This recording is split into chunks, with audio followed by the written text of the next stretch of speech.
The number one priority for a law enforcement officer is innocent life. The number two priority is your own. If you're not willing to do that, then take the fucking badge off.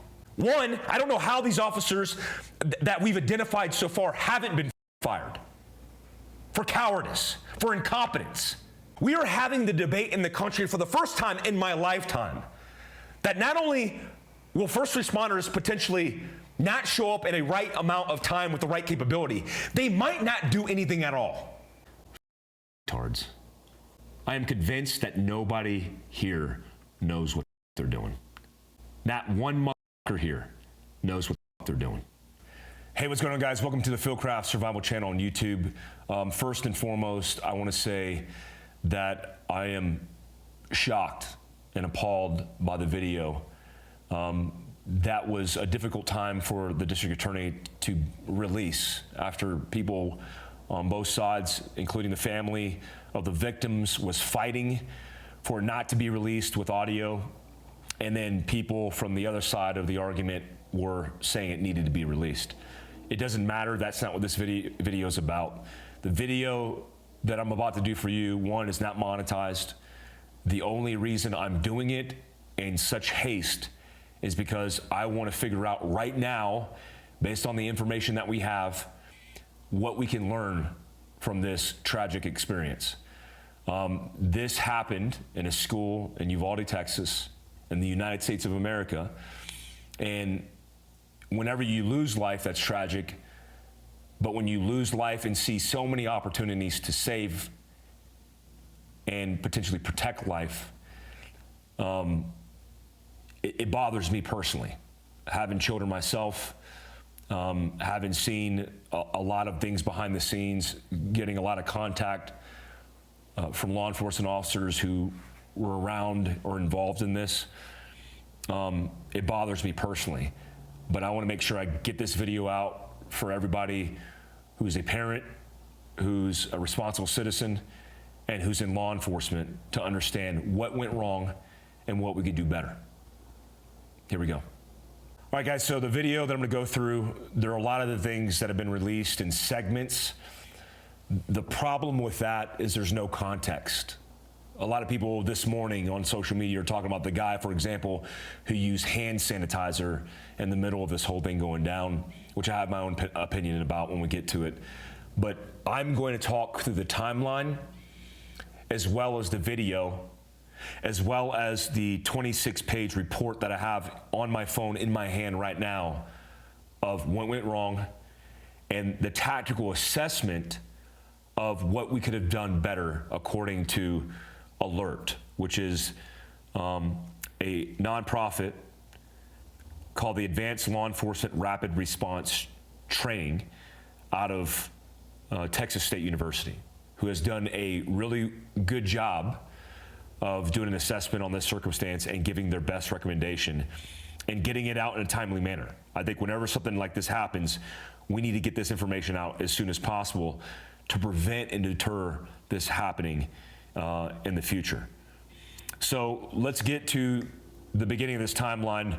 But first, we want to talk about a few of the segments of time and instances where we could have prevented this in the first place. September 2021, shooter asked sister for help to buy a gun. Before turning 18, the shooter asked his sister to help him buy a gun, and she refuses. Good thing. November 30th, 2021, shooter purchased gun-related accessories, including rifle slings and military carry vest and optics. Doesn't raise alarms or flags to me. February 28th, 2022, social media group chat discusses the gunman being a school shooter. I'm assuming because of some of the social media presence he had, that was radical, that was crazy, including as a rap artist, music videos that depicted him doing as such. On March 1st to the 3rd, 2022, gunman sends message on Instagram about guns. On March 1st, he says the shooter discusses wanting to purchase a gun in a group chat on Instagram. In another chat on March 3rd, someone tells the shooter, "Word on the street, you're buying a gun." The shooter replies, "Just bought something right now." April 10th through the 13th, gunman purchased 60 high-capacity magazines online. Again, not a telltale. But if you're paying attention and you're putting the pieces together, then it would be. But let me make this very clear. I am somebody who purchases 60 high-capacity magazines online for myself, for my company, because I want to, because I'm a law-abiding citizen. But I'm also not a radical online making radical statements in closed chats talking about school shootings. May 14th, 2022, gunman makes Instagram post where he says, 10 more days. And somebody comments, are you going to shoot up the school or something? And the shooter replies, no, and stop asking dumb questions and you'll see. Not a telltale. May 16th through the 18th, shooter purchases guns and ammunition. The shooter turns 18, the legal age for purchasing a rifle in Texas on May 16th. There's controversy about this because they say you should not be able to buy a gun or especially a carbine until you're 21 years old. I was a 17-year-old infantryman in the U.S. Army, prepared to go to war to fight for my country at the age of 17. Men don't develop fully their prefrontal cortex, the frontal lobe that makes all those rational and logical decisions until their mid-20s. I mean, I was practically just a walking incompetent human being if it wasn't for the Army that instilled that discipline. So if we're going to weigh this argument, which I think it's a debate, it's a discussion, we should look at the age of 18 where you're considered an adult, tried as an adult, convicted potentially as an adult for all of these things, and saying, well, why can't a 18-year-old who is allowed to go in the Army and protect and defend the Constitution not allowed to legally defend themselves? But again, I don't want to go down the rabbit hole in this, but that same day, he purchases a Smith & Wesson Model M&P 15 rifle and a Dan Defense rifle and 1,740 rounds of 5.56 ammunition. On May 18th, he purchases an additional 375 rounds of Winchester 5.56. A previous briefing received from the state authorities said that the shooter legally purchased 2 AR rifles from a local federally licensed gun store on May 17th and May 20th. On May 24th, the day of the shooting, around 11 a.m., shooter sends Facebook messages to a girl in Germany. The shooter sends private Facebook messages to a girl in Germany he met online and tells her about his plans to shoot his grandmother. Red flag. A red flag is not that you've been assessed and have post-traumatic stress disorder, or that you've sought mental health help in a clinic or a hospital or from a professional. That's not a red flag. The red flag is that he is literally saying to somebody he's going to kill his grandmother. Shooter sends another Facebook message at 11:20 a.m., sends a direct message to at least one recipient saying, I'm going to shoot my grandmother in the head right now and shoot up an elementary school. At 11:21 a.m., gunman's text message to a contact after shooting his grandmother, I just shot my grandma in her head. I'm going to go shoot up an elementary school right now. Shooter steals vehicle and drives to school. After the gunman shoots his grandmother in the face, which I believe she survived, is that right? She survived. He steals her vehicle and drives from his home to Robb Elementary School, which is about a 2-mile drive. And Abbott has said that his grandmother called 911. Before the gunman arrives, the teacher props open the door on the west side of the building with a rock. Here we go. This video is from the Hillcrest Memorial Funeral Home, which is across the street from where this is located. This camera is facing the parking lot in the ditch that he crashed into, where 2 funeral home employees begin to move towards the crash because they're thinking somebody just crashed. At 11:28, the shooter crashes the vehicle in a ditch. He exits the vehicle, fires 3 rounds of the gun at 2 male witnesses near a funeral home, and then flees. The 2 witnesses are unarmed, and they call 911. You can see in this map below on the timeline, the funeral home is directly across the road, which is a side street from where the school is and where the shooter crashes his vehicle.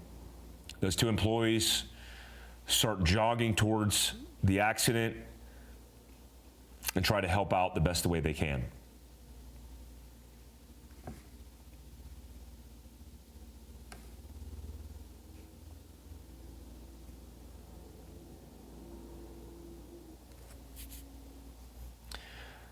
can see they're shooting at him right now. At 11:29, the door on the west side of the building is closed. The teacher calls 911.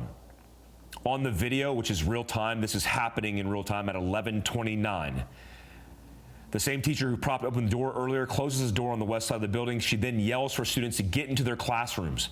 According to school surveillance footage, authorities originally said the teacher had left the door propped open. According to DPS, a teacher at the elementary school makes a 911 call reporting the crash and the shooter, noting he had a gun. It is unclear if this is the same teacher yelling at students to get in their classrooms. This is 11:29. We're looking at the timeline right now, and I'm looking at the report. He doesn't make entry into the school until 11:33. 11:33 is when he makes entry to the school. You'd see him, he gets out of the vehicle and starts walking towards the school with rifle in hand as depicted by the arrow, and then enters the school at 11:33. On this camera, which shows him walking across the street, and then walking across the lawn, he's approaching the school. The suspect enters the school from an exterior door in the west hall while holding a rifle. The suspect looked around the hallway and then continued to walk down the west hallway before turning right. The suspect walked past a series of rooms with closed doors and a firewall break before making his way to room 111 and 112. So I'm not going to fast forward this spot because I want you guys to see all of the lead up of how long it took. What I will read you is part of the tactical assessment as read by the law enforcement response assessment that was done by Alert. I gave you the acronym in the beginning. And in note 3, I will read this out loud because by the time I get done reading this, he would have already entered. It says a cell phone, Robb Elementary School, and a body camera, continuing video from Hillcrest Memorial Home. There's audio in this. Out of respect for the family, which their big harp, which I understand because it shocked me to my core to hear the shots ringing out while in the classroom of those children dying, I will not play the audio. I will let you know when that's taking place, but I will not play it. I don't want the trauma myself, and I don't want to affect you on the other end of this screen. Right now it's 11:32. And at this time, the teacher opens the door, hears the gunshots, and then runs inside the school. What's shocking is one of the tactical assessment recommendations was a law enforcement officer arrived at the scene with his rifle, had the suspect as he was walking across the lawn in his sights, and he asked and communicated for help and asked that the law enforcement officers give him permission, the supervisor give him permission to shoot. And he didn't. He even asked the supervisor next to him, and by the time he looked back to his sights, it was too late. We understand rules of engagement, and that's never okay because he had the authority to use deadly force. Now right here, which is pretty graphic, before he enters this classroom, that young man went around that corner and saw him enter that classroom, had the situational awareness to not follow him. He broke the first shot, and what you saw is him running away because of the sound of gunfire. Right now, those children in those classrooms, room 111 and room 112, are dying. At 11:33, after he enters the classroom, he goes into room 111. The shooter briefly walks out of the classroom door, and then goes back in and shooting some more. He shoots at least 100 rounds inside this room and room 112. They're adjoined. You can see from the bottom, 111 here, 112 here. They have a common connection, which is common in elementary schools. The gunman briefly walked out of 111, then back in, and was able to enter room 112 through an adjoining door. Peter Hernando, the chief of the school district police department, arrives a few minutes later. He said the rooms were locked, but in the surveillance footage, the shooter doesn't appear to encounter a locked door. He enters room 111. A report from the Advanced Law Enforcement Rapid Response Training Center also determined the shooter did not appear to encounter a locked door. You have a teacher who witnessed shooting from across the street, a law enforcement officer who could have shot and killed the suspect while he had a rifle and already engaged innocent people, who asks for permission to shoot a bad guy with a rifle walking towards a school, and he fails to do so. The teachers, via their own protocol, don't follow it because their protocol is to lock their doors, and they don't do it. At 11:35, which we're running into right now, Uvalde police enter the school. 3 officers rushed to the same door the gunman used to enter, which was closed. No, not locked, closed. Surveillance footage shows the officers all have pistols, and 2 of them have rifles. 1 officer has external armor, and 2 are wearing concealable armor. They enter and receive grazing wounds from the gunman. They retreat, and that's about to take place right now. That response time is quick, guys, quick. We also know that active shootings in recent history have only taken minutes for the initial carnage to take place. Nationally, it's about 12 minutes, right in line with the average response time. These guys come into the building. Let me stop and just communicate to you about something right now that I've seen after watching this video several times last night in detail. I want you to see something. All right, in about 10 seconds, these guys are going to enter, and I'm going to pause it as they enter, and I'm going to walk you through the law enforcement response assessment and their factual investigative report for that timeline and for the entry of these officers. At 11:35 and 55 seconds, all 3 Uvalde Police Department officers entered the structure through the west door into the west hallway. These officers were equipped with the following: 1 with external armor, which is a chest carrier, a plate carrier. 2 with concealable body armor underneath their duty patrol uniforms. 2 rifles, 3 pistols. At 11:36, 4 officers entered the south hallway through the south door closet to the suspect. It's not clear what equipment these officers had with them. 4 more officers entered the west hallway through the west door at 11:36:03. 3 of these officers were with UPD, Uvalde Police Department, and 1 was from Uvalde Consolidated Independent School District Police Department. They were equipped with 3 external body armor carriers and 1 with concealable body armor and pistols. It did not appear that any of the officers were in possession of breaching tools, medical equipment, ballistic shields, or go bags. Go bag is typically a backpack that has a whole bunch of equipment that's essential to the mission. So here's what I want to note. The gentleman on the left side of the hallway, good on you. Let me tell you how difficult it is in an extremist circumstance moving to gunfire to be the number 1 man. I've been the number 1 man. I've been in crisis contingencies like this, in combat, in hostage rescues, in crisis sites where you had to push the momentum of the element. This guy on his own, in my opinion, is pushing the momentum of the entire element on his own. I want you to follow his actions. So him and this other officer move up. We talk about this in tactical gunfighter, pistol, and carbine courses for both civilians and law enforcement. When you're pushing the pace, you're measuring and calculating your ability to both remain calm so that you could be quick, but also accurate on target. If you hit that front door, the breach point, and your heart rate is elevated above 150 beats per minute, your performance is going to degrade. Because not only is the physical movement affecting you, but most certainly stress is suppressing all of your technical capability. That cortisol, that adrenaline, which is making you perform. It's the mobility tactic for that primal survival instinct. To get you to move, you have to strike the balance. That means you have to calm yourself down. That doesn't mean you have to move surreptitiously to the crisis point. It means you need to arrive prepared to do work. So here's what we have. 1 officer pushing the momentum.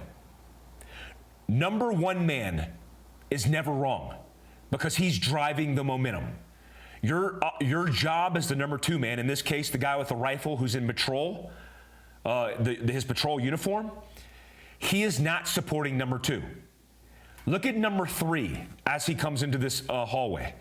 No support. You know why? He's scared. And that's normal. Except when you train, you build confidence. When you train, you work on autopilot. It's almost an autonomic response. But when you're in fear for your life because emotions are taking over, because you're not trained, because we defunded you, this is the result you get.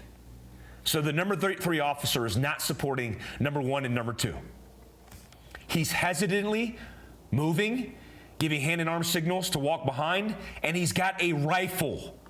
Guys, a pistol's job is to maneuver to the rifle. God, I wish the number 1 guy would have had the rifle. But you know what? Good on him for taking the momentum and driving it towards the threat, towards the sound of gunfire. While the men behind him who have carbines that shoot 2,500 feet per second, with all the energy and foot-pounds, all the capability and engaging that suspect and putting him in the dirt, are hesitating and not supporting him. So at this time, at 11:36:04, the last shots from the initial barrage from the suspect were fired. There were 7 officers in the west hallway and 4 officers in the south hallway. Let me say that again for you. There were 7 officers in the west hallway and 4 officers in the south hallway at 11:36. 3 minutes and 4 seconds after this guy entered the classroom. After he entered the school. Seconds later, he goes in the classroom. 3 minutes and 4 seconds. Response time is insanely fast and incredibly awesome to see a department do that. But there's a difference between the way you move and the way you arrive and the way that you tactically handle the situation. At 11:36, after the last initial shots were fired, at 11:36, 10 seconds, officers from the west and south hallway advanced to room 111 and 12. As the officers entered the threshold of 111 and 12, they were fired upon by the suspect, who was in room 111 at the time. The gunfire at 11:37 and the gunfire at 11:37:10 drove the officers away from the threshold of room 111 and room 112 and back to the west and south hallways prior to either team making contact with either 111 or 112. So the gunfire they are about to receive, which will be very clear and apparent. You could see them on the north side of this situation and the south side of this situation looking for angles. This guy's looking for angles. Again, the number 1 man who came in this looking for the suspect, moving to the sound of gunfire while his teammates are behind is the problem. He's looking for a loophole. He's looking for angles because in this report, I want you to understand there is a slot. Hopefully, John, we can get I want to get a picture of the breach point and the door that was in question. The breach point in the door is a single door with a slot, which is almost impossible to see. You can see right now at this timeline on mark at a 37 after, they receive incoming fire. The officer who's down and checking his head, look, I want to criticize the officers who aren't doing their fucking job. We could bleep that out. I want to criticize the officers that are scared and fear of their lives because I want to identify for you the reason this is happening institutionally is not just a lack of intestinal fortitude, but a lack of training. I'm seeing egregious things take place, which I'll talk about tactically. But I will give credit where credit's due. Because this damn officer in the long sleeve button-up shirt with a gray vest, I don't know who he is, but this man is in the fight by himself. It emotionally drives me crazy because I see these cops and their sexy haircuts and their sexy equipment and their shiny boots and shit. And they want to do the job. They want to have the Punisher skull sticker on the back of their pickup truck, the thin blue line t-shirt. But when it's time to go to fucking work and take care of innocent children who are dying, the only person I see in this tactical scenario doing fucking anything is the oldest man there. He gets shot. He likely took shrapnel. According to the report, he got injured. He retreats, checks his wounds. He's okay. He doesn't feel sorry for himself. After he checks himself, he gets his pistol back in the fight, and he's looking for more work. So he gets his pistol, he lines it up, he's taking a position and stance, and he's looking for support. He's looking for support. You got an officer on the right side of this in Sewell. If you're a fucking cop and you're listening to me, I want you to understand something. Sewell and Temple Index, which you learned because the institution who trained you, is putting your gun to sleep in a hostage rescue or a crisis like an active shooting, and you're setting yourself up to be shot in the face and die.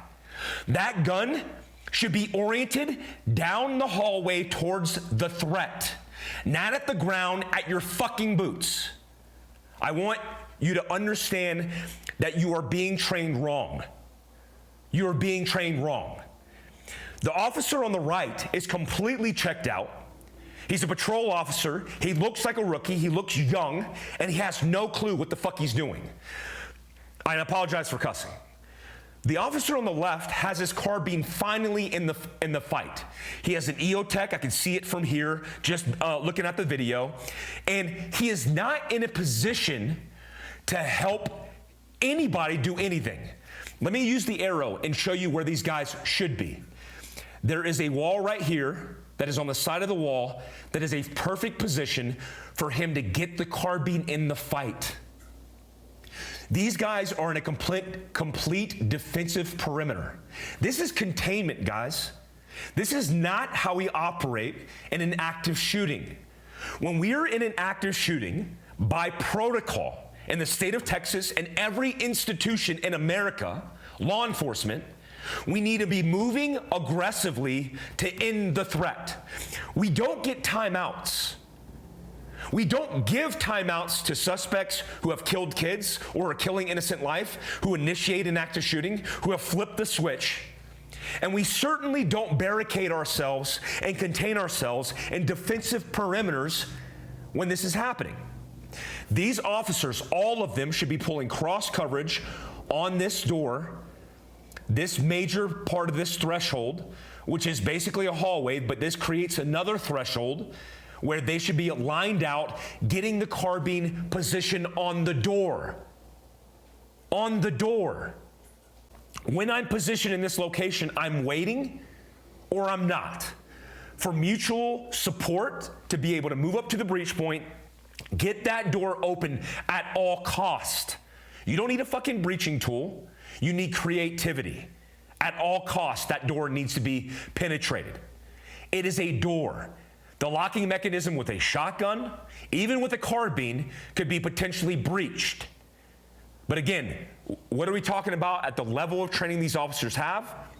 Their capability and how fear and emotions are affecting their inability to do anything. Let's see how it unfolds. It's now 11:37 in the timeline. I'm going to go off the report that was delivered by Alert. It's 11:37 and 30 seconds. At 11:38, the suspect concludes firing. According to audio estimates, 11 rounds are fired. At 11:38, I want you to stop. Let's just stop right there before we hit the 11:38 mark, because you're not going to be able to hear it, because I don't want you to hear the shots. I don't want to hear the shots. At 11:38 and 38 seconds, let me read this again. The suspect concludes firing. According to audio estimates, 11 rounds are fired. Investigators advised that 2 officers were injured by building material fragments caused by the suspect's rounds passing through the walls.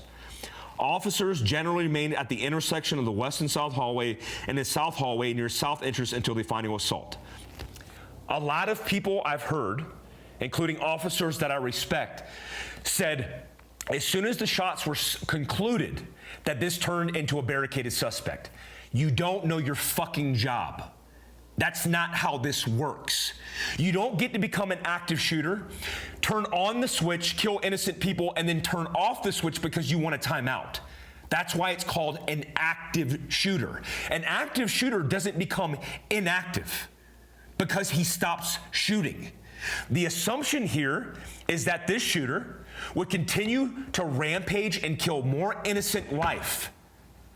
There are dozens of students in and around the vicinity of in classroom 111 and classroom 112 that we have to worry about.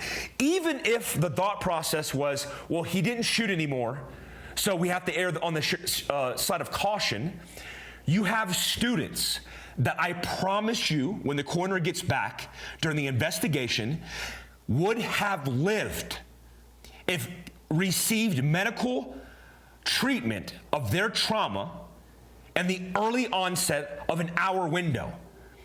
One of the officers' wives was shot because she was a teacher. She called 911 and said she was shot. 911 wasn't coming. Not only were they not coming, they weren't coming for an hour, over an hour. She bled out and she died. So even if we knew the suspect was out of ammo, he wasn't shooting anymore, every opportunity of offensive action on that breach point should have been tried, should have been attempted to be able to get those children out of that harmful situation. There is no argument or debate in this.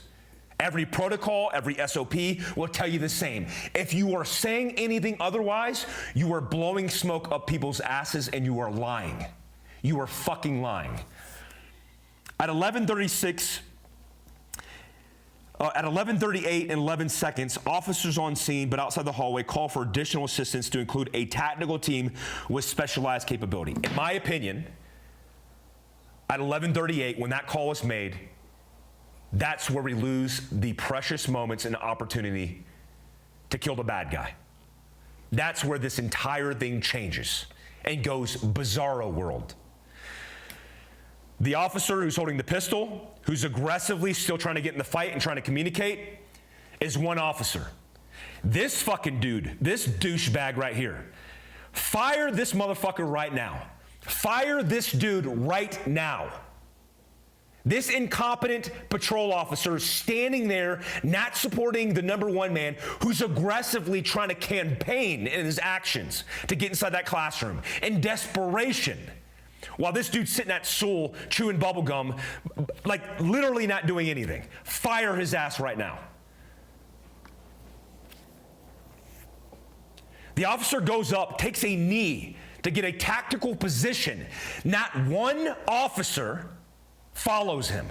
Not one. It's 11:37 and 59 seconds. Not one officer gets up off their ass and does anything to support this guy. This guy on the left side of the hallway has his carbine pointed at the concrete, while the other officer has his pistol pointed at the concrete. They are staring at each other, while there is an active shooter in two classrooms that just murdered kids. And the only body doing anything about it is this officer up here who's on a knee trying to get a tactical vantage point to be able to end this dude's life. Fire that motherfucker on the left too. Fire him. So these dudes just hanging out, not doing anything. The only body in harm's way is the guy looking for angles. He pushes across a fatal funnel while this dude's just walking around at Sewell, doing absolutely nothing. Like he's on patrol at a fucking parade, doing nothing. The officer who's actually doing something is on his knee looking for that bad guy to show his face so he can shoot him in it. As this unfolds, at 11:38:37, an officer outside the hallway advises the suspect is contained. That's what the call was made. The suspect is contained. Do you even know what fucking containment means? You do containment when you surround a location to secure it from people going in and bad guys going out. You still have to work the crisis site, which this is. This is the X, guys. Law enforcement. This is the X. This is where bad things happen. Just because you contain the scene doesn't mean you completely divulge yourself of responsibility of the things taking place on the scene. You don't go, I'm a police officer to serve and protect, and then go to containment, and then you say, I'm a security guard at a checkpoint. That's what all of these cops did. Even their posturing after the call was made that they're now containing the bad guy, if you notice, all of their postures have changed. Here's my pet peeve, just a tactical consideration. The guy on the left is using his head to clear inside the hallway. He's using a clearing technique that's used by incompetent human beings who want to get shot in their nuggets. I'm going to look to see if a bad guy is there. Well, if there's a bad guy there and your gun's pointing at the earth, you don't have enough time to lift your gun to orient it towards the threat of the barrel that's pointed at your head, and you just die. Guys, gals of law enforcement, never clear and identify friend from foe and not have a shooting solution to address the potential threat. You will die. Do not do that. That's free. You don't need institutional training. You don't need to go outside and spend a lot of money. That's free. Where you point your eyes to identify where the bad guy is, point your gun. At 11:40 and 58 seconds, which we're about to approach, the suspect fires one round according to audio estimates. God help you all in this situation that allowed for that guy to shoot that one round. And God, pray for you that you don't find out through an investigation that that one round was into a child or into a teacher. Because if we're looking at the circumstance right now, where we had the initiative and the momentum, and then we stopped because we called containment, you lost it all. Now it's on you. Because every single child that dies now is on you. It's on you guys. We shouldn't be saying that these officers aren't responsible for the lives of these children in this classroom, because they are. They weren't until they arrived. Now it's their duty. That's why it's called duty, guys. It's their duty to protect these children. DPS had to put out a statement based on the protocol and doctrine that was created for the state of Texas, which is mostly used in protocol across the country, that the number one priority for a law enforcement officer is innocent life. The number two priority is your own. If you're not willing to do that, then take the fucking badge off. One, I don't know how these officers that we've identified so far haven't been fucking fired. For cowardice, for incompetence. But here we are. Again, we don't want to do anything about the problem. The problems, how about leftists who push radical policy that defunds law enforcement officers' ability to protect? Those are the same people that will be standing outside of a school with a picket, in the picket line, talking about how cops suck, how they're all bootlickers. How about the policy to defund them is just as much responsible as these cowardice cops, because they don't get the training. At 11:41, dispatch asked via radio if the door was locked. A UPD officer responds, "I'm not sure, but we have a hooligan to break it." They've identified they have a hooligan or a breaching point a tool on site to break it. At 11:44, the suspect fires one more round according to audio estimates.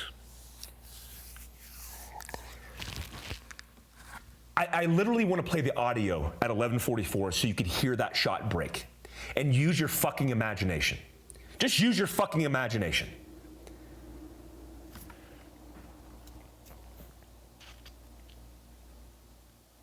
So we're working a tactical scenario. These officers are behind cover. This is true cover. This is not concealment. These are walls that will stop bullets. None of them are in a position, except for the hero here, who's actually doing his job, who's not being supported.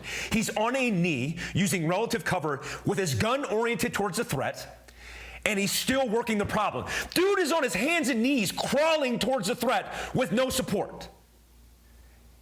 Likely at this point is told, stand down.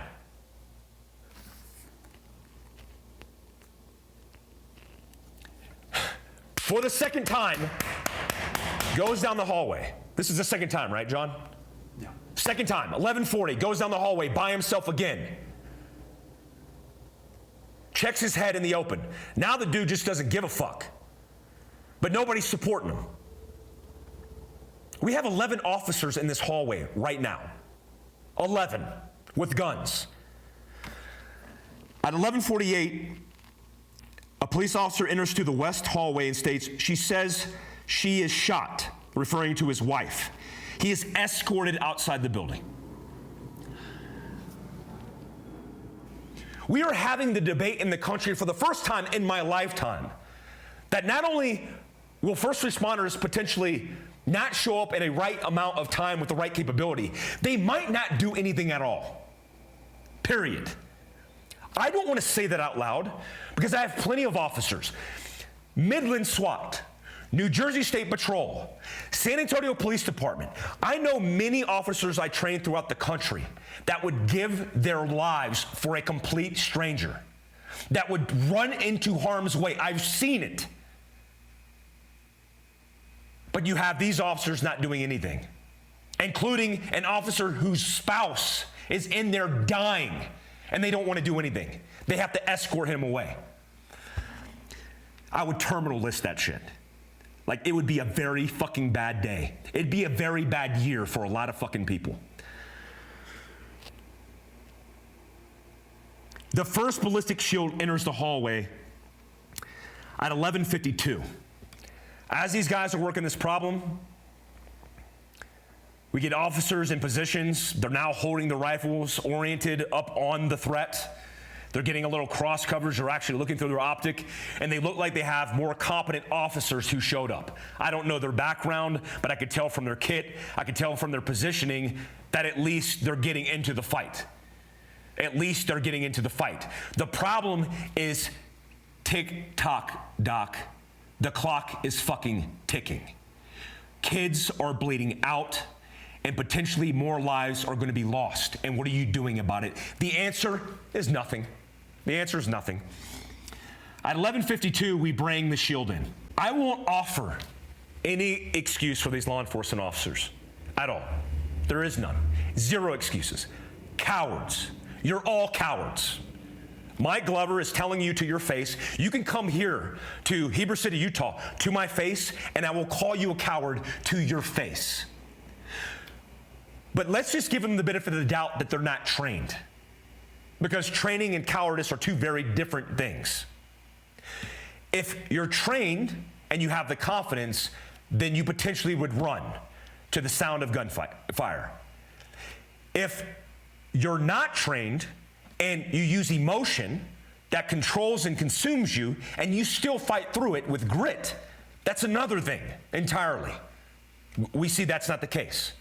But at this point, the tactical situation completely changes at 11:52 and some change, because a ballistic shield arrives.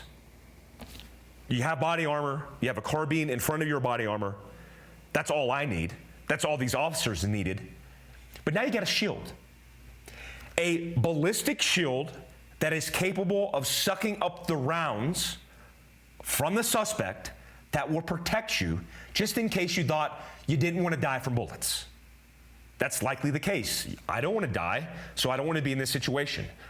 Well, you have a ballistic shield now. So at the moment that the ballistic shield arrives, it sits in the hallway for a long period of time. That shield, when it arrived, should have got set up on the first guy. They could have came up with a hasty plan in the hallway, and they could have started moving to contact, expecting that they're going to take rounds in the shield, maybe even in the legs. But if they had the shield in front of them with a rifle or carbine offset or in front of the shield, they would easily put the suspect down. But they don't do that, again. So we're at 11:52. After the first ballistic shield arrives, a DPS special agent arrived at the perimeter and was advised to man the perimeter. He shows up at 11:53 at this time. And it says, another officer makes a comment about there being kids still in the building. The DPS special agent advised, if there is, then they just need to go in. I work with DPS. My former 19th Group commander was a commander in DPS. DPS gets good training. They understand these protocols. The comment is made, what, there's kids still in there? Well, why the hell aren't they going in? Because obviously if you found out, hey man, it's just a suspect in an empty classroom, different circumstance, drive a robot with an explosive and clack it off. Who cares how you do it? The children are in the classroom. Well, we didn't know that. You did know that. Everybody knew that because there were calls coming from kids and the teacher in the classroom that there were kids in the classroom. We ignore that. Oh, at 12:03, a second ballistic shield shows up. At 12:04, a third shield arrives on the scene of the hallway. At 12:10, officers in the west hallway begin passing out and donning gas masks. Okay, law enforcement officers are certainly undertrained. But let me give you just a little education on law enforcement officers and their use of gas masks and tactics surrounding the use of gas. This would be CS in this case, or some kind of pepper ball. There is no tactical training for law enforcement in the country for this outside of large departments' SWAT teams. So the fact they're even handing out masks when they have 3 ballistic shields in their possession and carbines, don't even have the fucking words at this point. Let's take a break. Let me get to 12. Oh, yeah, 12:13. We'll start off with there because at 12:13, a 911 calls from a child explaining that there were several children and one other of her teachers deceased. That's calling from the classroom. How that call doesn't come in from dispatch and how they don't go, a child just called from in here that there are people alive and there's people dying. Give me the fucking gun. Give me the fucking shield. Give me something and somebody go in and they don't do anything. You'll see through the timeline as it aggravates the shit out of me. Disgusting. That's all I got. Fucking retards. I am convinced that nobody here knows what the fuck they're doing. Not one motherfucker here knows what the fuck they're doing. All right, guys, so at 12:14, which we're approaching, 12:14 and 10, CS gas canisters and launcher deliverables, a variety of them are brought in. So they're donning mask, and then they're getting ready for a CS hit. Does not make sense. When you go from a hasty crisis to a more deliberate defensive mindset, the tactics change. And why they were staging for a CS canister hit is beyond me. It's beyond me. You want the upper hand, you had the upper hand with precious moments that you lost when you lost that momentum, when you gave away the opportunity for, in haste, a lot of emotion, a lot of forward movement. You gave all that away when you decided to call containment. And you notice my demeanor's a little bit different because I had to take a break from this because I'm so freaking agitated by the whole thing. This is where things start to change definitively for the second time based on the arrival and timeline. At 12:13, dispatchers received numerous 911 calls from a child explaining that there were several children and one of her teachers deceased and another teacher hurt in room 112. This kid's alive. He's in a room with an active shooter who just murdered 19 children and 2 teachers. And this kid's alive, calling 911 for help. 12:13. 12:13, guys. He entered the building at 11:33. 11:33. And here we are at 12:13. And he's calling 911 from inside the classroom. Again, the criteria for launching a deliberate hostage rescue in this case would again have been that call. Because the excuse would have been, we don't know the current situation. But now you do. There are children in the room with a barricaded now suspect, because you barricaded him. You contained him by setting up a perimeter, and you get word that there are still children alive. You go into a deliberate not a hasty, because it's deliberate, because it's planned, pre-planned, and you set up your SOPs for that pre-planned hostage rescue that takes place. At 12:15, this is where the tide shifts. Right now it's 12:13, and you already see it. There's a U.S. Border Patrol officer who's standing, likely here in the middle. I don't know if he's a BORTAC agent, because Border Patrol most certainly use armor. But BORTAC agents are the most highly trained federal agents in the United States of America. I know because I've trained with them personally.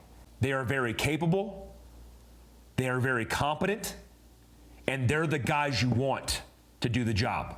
At 12:15 and 27 seconds, it appears tactical team members of the U.S. Border Patrol tactical teams, BORTAC, arrive and assist with fortifying with law enforcement positions at the intersections with ballistic shields. So let's get to the 12:15. So they're already in there at 12:13. So this guy looks to be a BORTAC agent. This guy looks to be BORTAC. This guy with a Cry Precision or a Ops Corps helmet looks to be a BORTAC agent. They are set up in a right position to address this threat.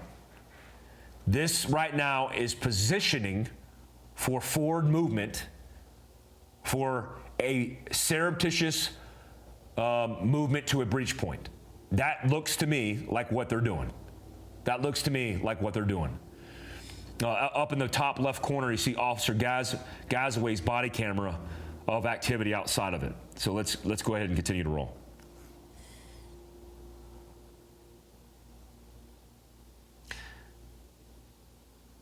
This is going to remain kind of the same until 12:20, where they're working the problem set.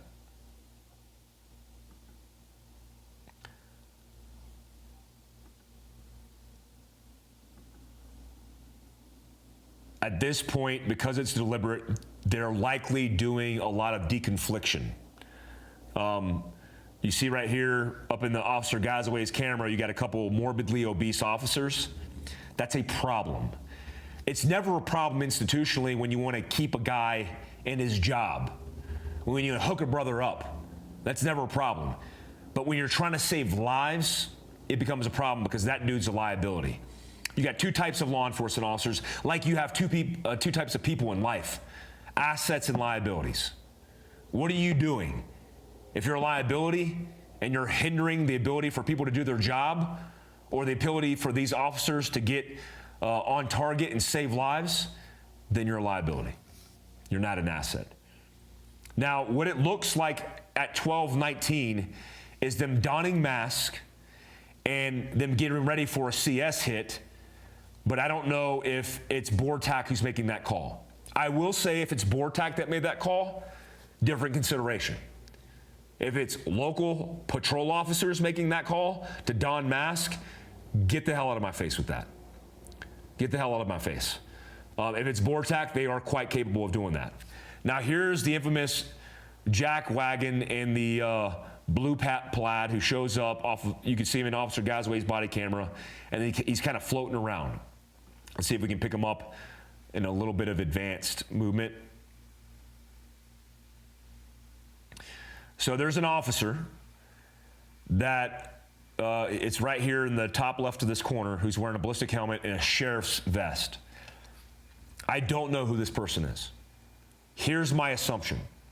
Based on his incompetency in moving around a tactical situation, like he's literally in the wrong place, like he's playing dress up. He looks incompetent in just his behavior and movement. I think that's either a medic, that's a paramedic attached, likely not, because he seems a little bit more older. He might be the doctor assigned to this department. I could be completely wrong. But he's the guy who goes to get hand sanitizer, as you'll see in the video, and puts hand sanitizer on his hands. Why would he ever do that? I don't know. But if he does it before he dons gloves because he's about to treat a mass casualty event and he knows that, than different circumstances, than a cop hitting some hand sanitizer in the lull waiting on people to get off their ass and do something about it while people, including children, are dying. I take issue with that. I'm going to err based on my experience in working with doctors, trauma, first aid medics on site and on scene, that he's not a tactical guy. Somebody in the comments, if you want to leave it below because you know, please leave us that feedback. It would be great. Don't be a dickhead about it. 12:20, a fourth ballistic shield arrives in the west hallway. A fourth. 12:21, 4 shots are fired by the suspect from within one of the two classrooms. There was a debate saying that no shots were fired. Nobody else was killed. 4 more shots at 12:20, nearly 50 minutes after he enters the school, are fired. Where did those 4 shots go? Not, without getting into too many deliberate tactics of special operations or law enforcement organizations, when 4 shots are heard within a classroom, the time to go is now. There is no more waiting. There is no more negotiation. There is no more waiting. This is a hasty assault. We rescue good people, we kill bad. When those 4 shots went off. But again, that doesn't happen. At 12:21, Vortex members moved to a set of double doors within 36 feet of rooms 111 and 112, bringing 2 ballistic shields. However, no assault on the rooms was conducted. We were told that Vortex were the heroes. They came in and got the job done. There's probably a lot of confusion at this point because nobody knows who the hell's in charge, as I'll brief you in the follow-up after the video. At 12:23, BP medical team members began setting up medical triage in the east hallway in front of the restrooms. They had numerous backboards, medical kits, a defibrillator, as well as bleeding control supplies. This aggravates me. Setting up for triage in advance of the tactical movement of these officers bewilders me.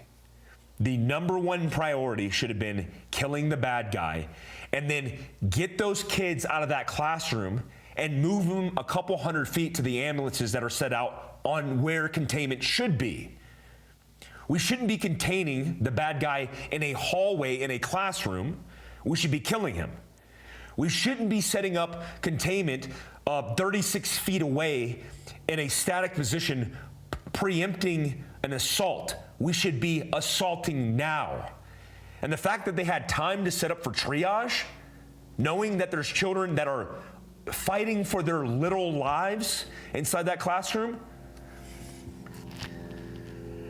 At 12:21, backing up until 12:34, a continuous conversation takes place in the south hallway involving the police chief of UCISD,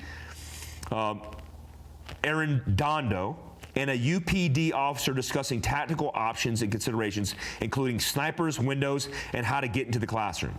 They also discuss who has the keys, testing keys, the probability of the door being locked, and if kids and teachers are dying or dead. Here's where things got complicated. When they did the initial assault into the room, because the suspect walked into the classroom just like he walked into the school, the officers at this point, because they lost the tactical advantage of speed, surprise, and violence of action, no longer have the momentum. So what's taking place right now is all the deliberate tactical considerations that would happen and develop in your SOPs, guys, in fucking training. You don't do that shit on the X when kids are dying. You do it when your fat ass is fucking eating donuts. When you're virtue signaling to the world how badass you are, that's when you do that. Now we're sitting outside of the hallway where children are bleeding to death, and we're talking about tactical considerations in a conversation? At 12:35, BP agents, Border Patrol agents, arrive in the west hallway with the first observed breaching tool, a Halligan. From 12:37 until 12:47, Chief Anarno, I don't even like to say his fucking name, attempts to negotiate with the suspect. Okay. I would consider charges against the chief of this police department or Arredondo, or whatever the fuck his name is. The level of incompetence for this chief in his position cost these children their lives. Let's say it out loud. The indecision, the lack of decision making, the culture of the institution, and the actual things that he did and did not do cost children their lives. Is there a discussion or debate about that? No. What cost the children their lives is the active shooter until the police arrived. And then it all changed. Because now there's control from an institution whose job it is to serve and protect those innocent lives. At 12:50, let's get to the 12:37 to 12:47. He attempts to negotiate with the suspect speaking in English and Spanish. The chief also calls someone to try to look into the windows from the outside. He then begins asking for more keys. At 12:46, he exclaims, "If y'all are ready to do it, you do it, but you should distract him out the window." Real leadership there, chief. Real good leadership there. If y'all are going to do it, just do it. At 12:46, he exclaims, "If y'all are ready to do it, you do it, but you should distract him out of the window." At 12:47, the chief states, he's going in, he's going in. Tell those guys in the west they're going in. Let them know. At 12:47, a USO deputy arrives in the west hallway with a sledgehammer. USO, I'm assuming it's a sheriff's officer. At 12:50, an ad hoc team assaults room 111. So we have all of this shit happening in the hallway. From 12:23, where I thought Bortak arrived and they're like, get the hell out of my way. Let's do this. I would give them that benefit of the doubt if it didn't take them an additional 27 minutes to assault the room. Unacceptable. Unacceptable. I don't know, but I don't care. I don't know, and I don't care. If the team lead who showed up on site was a Bortak agent and he had enough guys, like 2, and these dudes weren't doing their job, it's time to go to work, boys. This is what you get paid the big bucks for. It's time to go to work. You don't go to selection, you don't go through advanced training, you don't do all these high-speed schools to not go to work. It's time to go to work.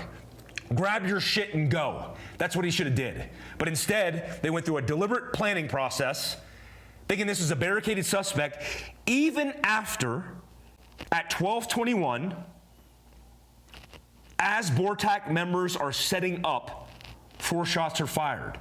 The criteria for a hasty assault is children or innocent lives being lost.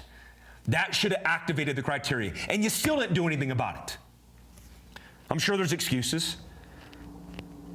I'm sure I'll get hammered by some Bortak agent taking up for his boys.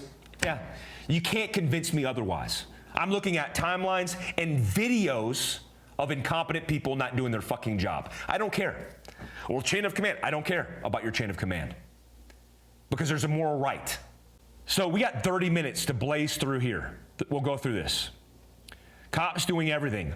Look at all these people doing all of this shit while on the other side of a small classroom wall, children are lying in pools of blood fighting for their fucking lives.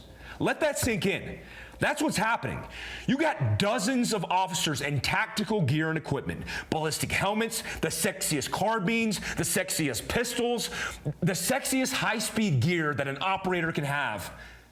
But everybody wants to be an operator till it's time to do operator shit. Not one of these dudes is doing their fucking job. Get here, oh, look at all this high-speed gear, all this kit and gear, all this kit and gear. So, looking at that dude again on the left side, he looks to me like he is a medic. For all those that are wondering about the hand sanitation guy, I don't even give a shit about that guy. I care more about the incompetency of tactical officers not doing their job. So we get like 30 minutes of this taking place outside the classroom. These are officers who are literally standing outside that classroom with their guns slung like they're hanging outside at a security checkpoint in a fucking nightclub. Like, they're literally hanging out. I don't even want to roll this because it's so freaking embarrassing for me to watch this level of incompetency. They're having conversations outside of the breach point, talking about what they should do, instead of having the conversation outside the breach point and then doing the actual thing. Let's get to something happening. Somebody doing something. Now, here's what I'll say about this guy. This is likely one of the lead paramedics that is either attached to the SWAT team, but he's preparing for a mass casualty event. This is so deliberate in the actual tactics and techniques that these guys are like setting up for everything in advance. They're like counting down to the time in which they're going to initiate the assault. That's not how this shit works, guys. But here we are. What I love about this guy, who is probably the only guy that I'll give any credit to, is he is getting involved and he's understanding the mass casualty event these officers are going to be in. So just to let you know, you have DPS guys on the outside. You have Uvalde, a morbidly obese officer from Uvalde on the far right side, hanging out. And then you have this paramedic in between a tactical law enforcement agency about to breach, and then the Uvalde Police Department. And I want you to watch his actions. He's given guidance, he's given instructions.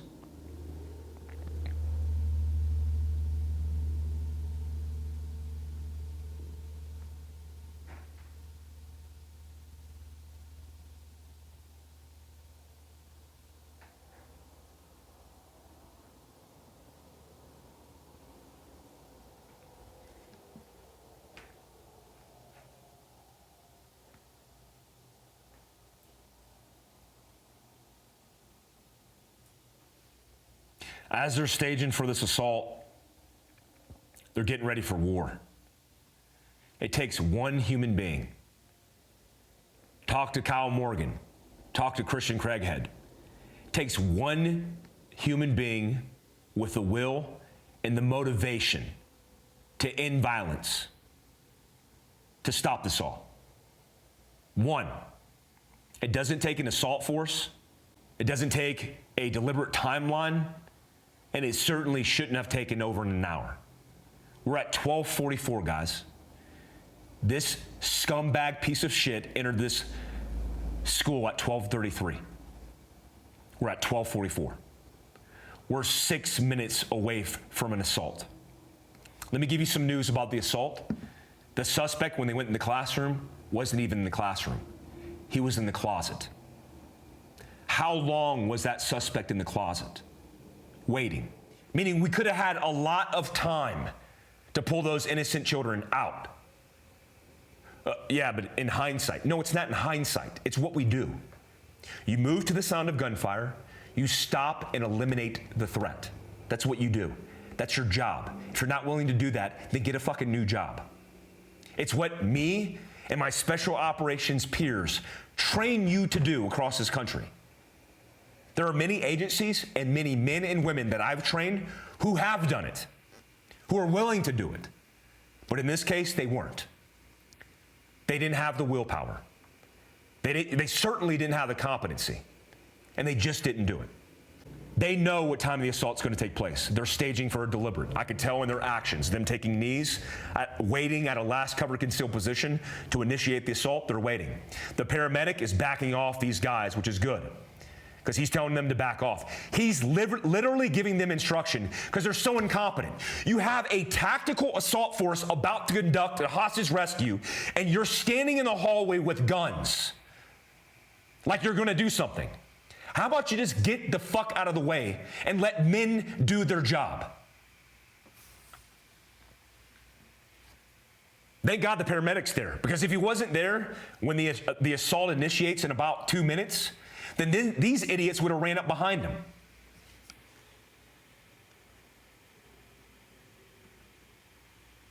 One minute out from the assault.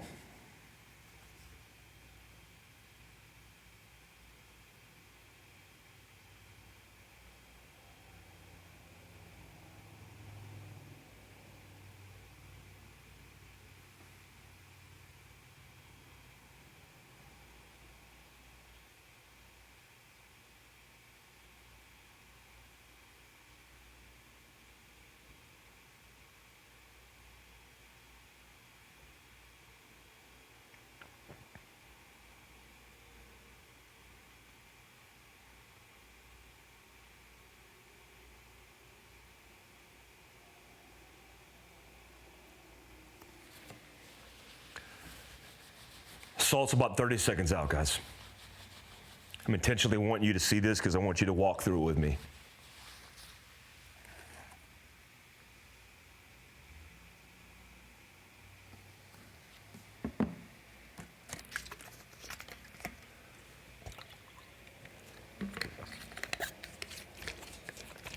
Assault's about to happen. Watch the paramedic's actions after the assault initiates. He's literally giving commands and hand and arm signals, directing traffic.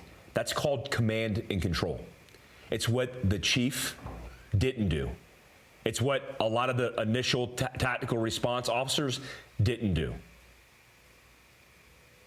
Look at him. Look at him. These idiots would run in that building. This dude right here with a bald head, the morbidly obese guy, is trying to run in there. I assume this guy on the right who's like in tears, this guy right here, I assume that's the officer. He actually looks kind of familiar. Wait, let me pause it right here. That's the officer. I'm getting chills right now. That is the officer whose wife was in that classroom. I recognize his face. If I'm wrong, leave it in the comments that I'm wrong, but I'm pretty sure that's the officer. That's why he was holding him back. Did you guys see that? Let's rewind that.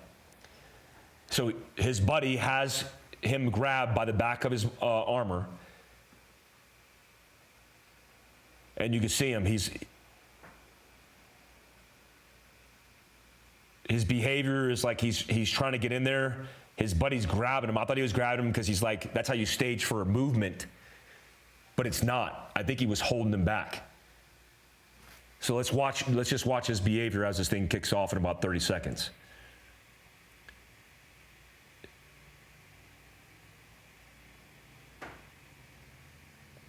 I get anxiety in my chest thinking about that officer knowing that his wife or spouse is in that room.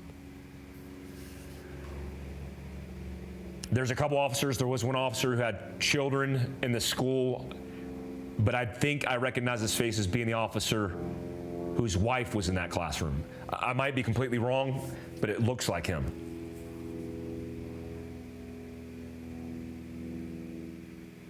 All right, so they initiate the assault. They're going in.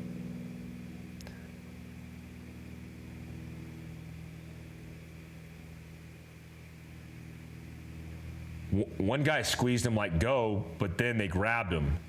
And then his gun's slung with his left arm, and he's like choking or holding back tears. You can see him right there.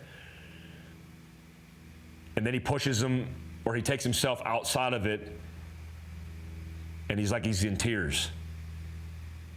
And his buddy's like holding him like don't go, and he wants to go. So why this is blurred, I want you to understand this. The brave officers of BORTAC, after they entered that room, they went straight to the suspect and neutralized him. As they were doing that, because that's how these operations work, they immediately started pulling casualties out. Heartbreaking, because they're pulling children back to a collection point, which is a casualty collection point known as a CCP, to start triaging and assessing who's alive and who's dead, and working the priorities of care. Tragic that this happened in this timeline in this way, but that doesn't take away the brave actions of BORTAC, the officers on scene who actually did something about it and bravely went in that room and gunned that piece of shit down.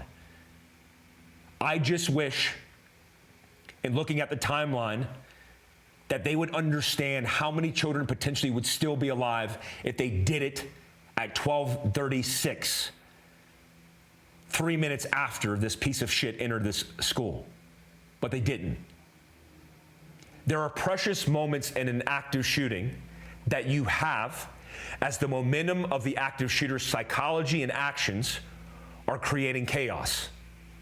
You lose that speed, surprise, and violence of action when you decide at any point to stop the momentum. I saw one officer in this entire video, one single officer driving momentum by himself. by himself. By himself. One officer out of this whole entire group of officers outside of the BORTAC agents who actually did the assault, one officer that had the momentum and the right mindset to get in that room and in that threat. The only problem, he had no support. Zero support. In conclusion, I'm going to read you the tactical assessment as identified by the alert organization. That's ALERRT.org. We identified 3 key issues that occurred prior to the suspect gaining entry in the building. First, a teacher propped open the exterior door at 11:27. The staff noted rocks were placed at most external doors of the building. Based on the observation, it appears that propping the doors open is a common practice at this particular school. While the teacher did kick the rock and close the door prior to the suspect making entry, and the propping open of the door did not affect what happened in the situation, circumventing access control procedures can create a situation that results in danger to students. After the teacher closed the door, she did not check to see if the door was locked. Perhaps this was because the door is usually locked. However, on this day, the door was not locked. And because it was not locked, the attacker was able to immediately access the building. This again highlights the importance of not circumventing access control procedures. We have access control procedures that are followed in a standard operating procedure in every federal government building in the United States of America, times 3,000 plus buildings. We have 100,000 plus schools. Those are major secured buildings, times thousands. The smaller buildings are tens of thousands. We secure our federal government buildings to protect what? The politicians, the paperwork, the judges, the lawyers, the senators, the congressmen and women, but we have no procedures to stop violent actors from affecting our children in schools that are public. One of the first responding officers drove through the parking lot of the west side of the building at a high rate of speed. The suspect was in the parking lot at the time, but the officer did not see him. If the officer had driven more slowly or packed his car at the edge, he would have potentially seen the suspect. A little bit more difficult to buy into that argument because it is nitpicking. That's what these investigations do. But let me read the third. A Uvalde PD officer reported that he was at the crash site and observed the suspect carrying a rifle prior to the suspect entering the West Hall exterior door. The UPD officer was armed with a rifle and sighted it in to shoot the attacker. However, he asked his supervisor for permission to shoot. The UPD officer did not hear a response and turned to get confirmation from his supervisor. When he turned back to address the suspect had already entered the West Hall exterior door at 11:33. The officer was justified in using deadly force to stop the attacker. Texas Penal Code 9.32, deadly force in defense of person, states, an individual is justified in using deadly force when the individual reasonably believes the deadly force is immediately necessary to prevent the commission of murder, amongst other crimes. In this instance, the UPD officer would have heard gunshots and or reports of gunshots and observed an individual approaching the school building armed with a rifle. He even saw, sighted, and asked for permission and didn't engage. You think that's a training issue? A reasonable officer would conclude in this case, based on the and upon the totality of the circumstance, that deadly force was warranted. Furthermore, the UPD officer was approximately 148 yards from the West Hall exterior door. 150 fucking yards. What's the hold on 148 yards with a 5.56, 55 grain to 62 grain at 148 yards? It's called point of aim, point of impact. You put the little dot on the little target and you break the shot. They repeat and line it out 148 yards. The maximum effective range of a 5.56 by 45 millimeter carbine is 550 meters. 550 meters. Area, it's 800 meters. You have 60 inches of hold at 500 yards. You have about half of that at 400. Point of aim, point of impact at 148 yards. The hold is nominal at best. The officer did comment that he was concerned that if he missed his shot, the round could have penetrated the school and injured the students. Hard to do on a brick building with a 5.56 round. But again, leading back to how we make things better or right. This officer obviously was not trained, but he had a duty rifle. California Highway Patrol officers in the state of California don't have optics on rifles. That's how fucked up they are. Why? Politics, incompetency. Nobody wants to do their fucking job. These guys, small town Uvalde, Texas, had optics on their guns. We also note that the current state of Texas standards that for patrol rifle qualifications do not require officers to fire the rifles for more than 100 yards away from the target. It is therefore possible that the officer had never fired his rifle at a target that was that far away. Ultimately, the decision to use deadly force lies with the officer who will use that force. If the officer was not confident that he could both hit target and of his backdrop if he missed, he should have not fired. 148 yards. If any of these three key issues had worked out differently, they could have stopped the tragedy that followed. First, had the exterior door been secured, the suspect may have never gained access to the building, period. At the very least, the suspect would have been delayed, and responding officers who were minutes behind him, one on him through his fucking optic, then the responding officers would have more time to find and stop the shooter before he entered the building. The PD officer might have seen the suspect had the officer not been driving as fast if he had approached on foot. Lastly, had the UPD officer engaged the suspect with his rifle, then we know the fucking answer to that. But he didn't. He fucking didn't. The initial response within the building, as identified, had three key issues that occurred before the suspect enters room 111 and 112. The first was Uvalde ISD, their school district, has protocols in place requiring doors to remain locked at all times. And the school was currently on an active lockdown prior to the suspect gaining entry to the school. The suspect was still able to gain access to room 111. We reviewed information from the investigation officer that the lock on room 111 had been reported as damaged multiple times. However, this has not been confirmed through work orders at this time. Regardless, the suspect seen entering the room, exiting the room, and then re-entering the room again prior to the officers entering the building at 11:35, the only way to engage the lock is to insert a key from the hallway side of the door. At no point is the suspect observed entering the hallway and engaging the locking mechanism. Based upon this, we believe the lock to room 111 was never engaged. You don't need a Halligan to breach a door that's not fucking locked. The second issue involves having teams of officers on both ends of the hallway. Yeah, you think? Alert teaches that a single team should be in a single area of the building at a time. Having multiple teams splitting in an existing team can create a crossfire situation, especially for incompetent officers who aren't trained. I added that. I'm adding some things. I'm ad-libbing here. If the suspect had emerged from the classroom, officers from both teams presumably would have opened fire, resulting in a high likelihood of officers at either end of the hallway shooting officers at the other end. The team should have quickly communicated, and officers at the end of the hallway should have backed out and redeployed from another position. You think?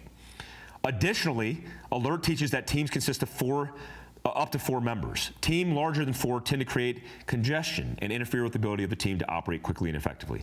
The third issue revolves around losing momentum, as described from me. The first three responding UPD officers enter the west hallway at 11:35, and additional 4 officers enter the hallway at 11:36. Audio recordings indicate the suspect was actively firing his weapon until 11:36.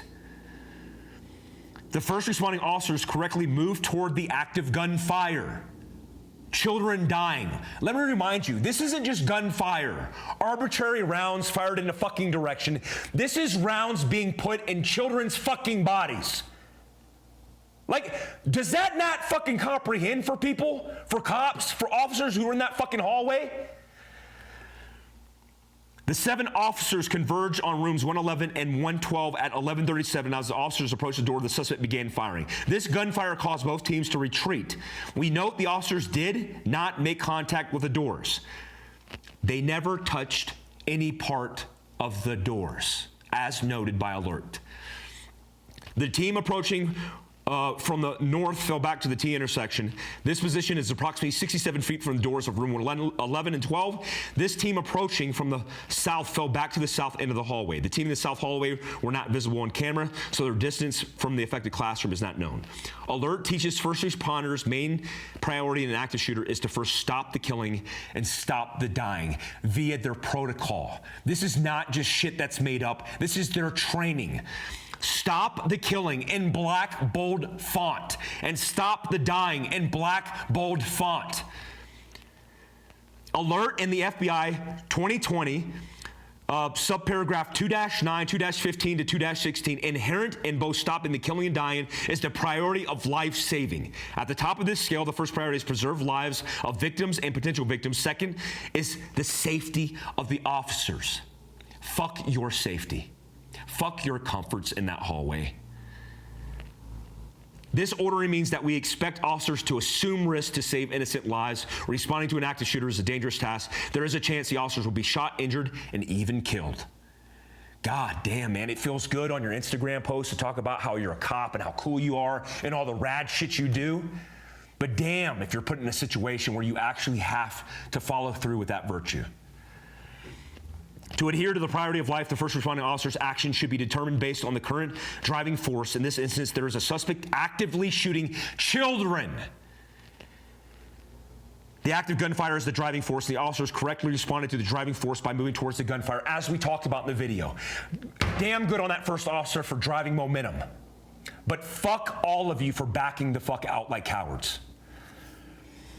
To adhere to the priority of life, the first responding officer's action should be determined based on the current driving force. In this instance, their suspect is shooting inside an occupied elementary school. The active gunfire is the driving force. The officers correctly responded to the driving force by moving towards the shot of gunfire.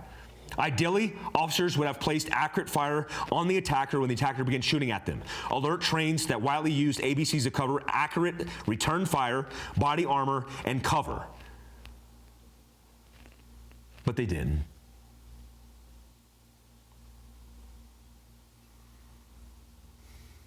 They changed the circumstance prior to the assault.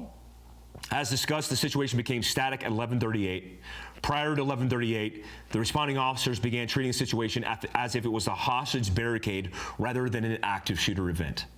We talked about that definitive timeline shift. The timeline shows that the shooter was killed at 12:50. This section will describe the escalating circumstances that are unraveled over the 1 hour, 11 minutes, and 26 seconds.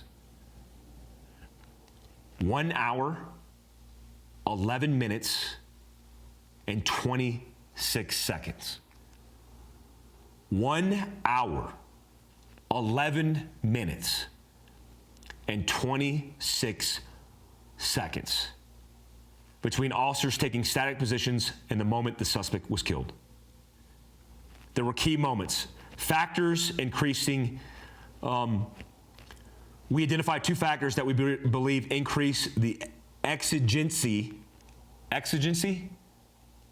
I don't know why they would use that word because there's a synonym for that. The situation that means compounding bad factors and should have prompted officers to execute an immediate action plan. Factors increasing capability.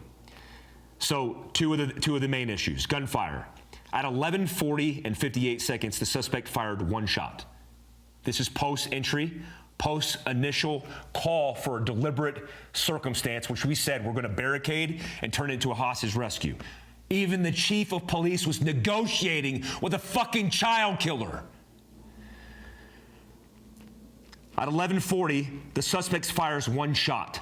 At 11:44, the suspect fired another shot. And finally, at 12:21, the suspect fires 4 more shots. During each of these instances, the situation had gone active, and the immediate action plan should have triggered because it was reasonable to believe that their people were being killed. we're saying this because I'm emotional about it, and I'm telling you through a fucking video. I haven't even read this report in its entirety in these bullet points because I want to articulate the doctrine. The doctrine is when gunshots are fired, post, containment, static positioning, whatever the department wants to call it, which is a more deliberate approach, and you hear one gunshot, that changes the standard operating procedures to activate an emergency crisis response of killing bad guys and rescuing innocent people. It becomes a hasty fucking assault. And I say hasty, but it's actually deliberate, because the deliberate is already pre-planned and trained. When you arrive, it's time to fucking go. It's hasty in the movement. It's deliberate in the action. Tactical operators.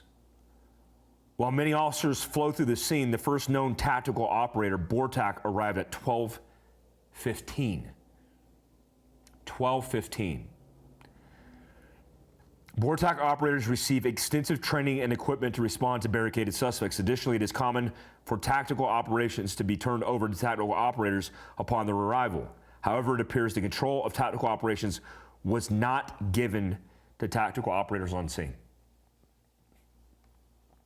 More for the case of both the civil and criminal suit that should go against the Uvalde Police Department as well as the chief. CS gas between 12:10 and 12:14. Gas masks were passed out, and a CS gas canner and launchers were on scene. The assault team entered the room at 12:50 and 3 seconds. 1 hour, 11 minutes, and 26 seconds after the first responding officer took static positions. The assault team, Bortak, had keys that could unlock the door. It does not appear that any officer ever tested the doors to see if they were locked. As we described earlier, we do not believe the door to room 111 was locked. We have an entire narrative that was set out by Uvalde Police Department. The reason they didn't enter because the door was locked. There are tactics to get around locked doors that include breaching tactics and certain SOPs from different agencies using Halligan breaching tools, sledgehammers, even explosive and ballistic and mechanical tools. We do not believe that room 111 was locked. As this section illustrates, there were multiple points where the driving force increased through additional gunfire. However, officers did not act on these increases in driving force. Additionally, officers on scene continually receive additional equipment and tactical components that increase their capability to address the suspect. Ultimately, it is unclear why the officers decided to assault the room at 12:50. There was no apparent change in driving force or response capability at this point. We had capability, we did nothing. And then we waited, and we waited. We increased our capability, and we did nothing. We staged and did nothing. And then we just decided there wasn't an activation measure to initiate the deliberate assault that took place at 12:50. Besides maybe just a timeline, we're gonna assault at 12:50. Well, how about you fucking assault now? While we do not have definitive information at this point, it is possible some of the people who died during this event could have been saved. Let me read this very pointed and clearly for you. This is from a Texas report from an agency that does investigations. While we do not have definitive information at this point, it is possible that some of the people who died during this event could have been saved if they had received more rapid medical care. In the next part of this AR, we intend to address the stop the dying portion of that response occurred following the killing of the suspect. Additionally, we have noted that the report does not appear that the effective incident command was established during this event. The lack of, let's just call it leadership. Nobody was a leader. I saw more leadership out of this paramedic than I did anybody else. The lack of effective command likely impaired both the stop the killing and stop the dying parts of the response. The final part of this AR will address incident command issues. The rest of this report lies out the failures post-assault when they killed a suspect and how they could have triaged better, how could they have had a better incident command center, and it goes on for an additional series of pages in a different report.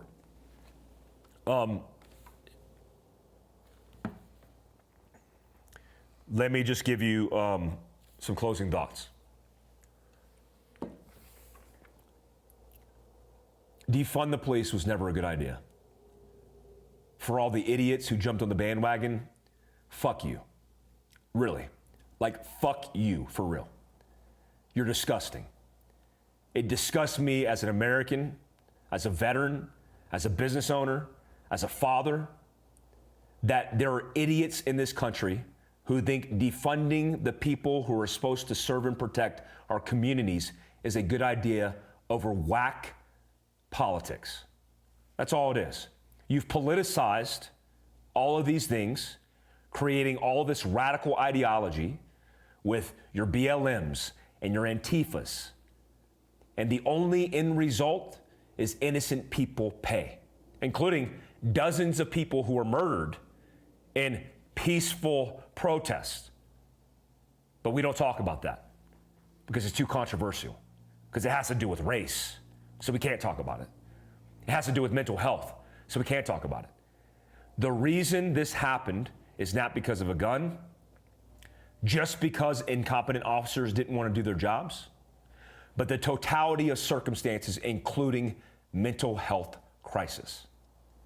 The person who shot his grandmother in the face, who crashed his car in a ditch, who killed 19 innocent human beings, little babies, children who had their whole lives ahead of them, including 2 teachers,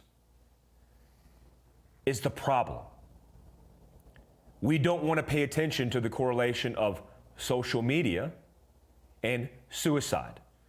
We want to talk about gun control, but we don't want to talk about guns killing people when they use it on themselves, because 65% of all gun deaths are suicide. We are living in very dangerous and volatile times. My advice to the police department that's in this case is get your lawyers and your story straight. You are going to be civilly sued. You're going to likely be held civilly liable. And I personally think, I'm not a lawyer, but there are probably criminal allegations that could bring charges against this level of incompetence. We fry commanders in war for this level of incompetence. We fry operators in war for this level of incompetence. Somebody needs to answer that.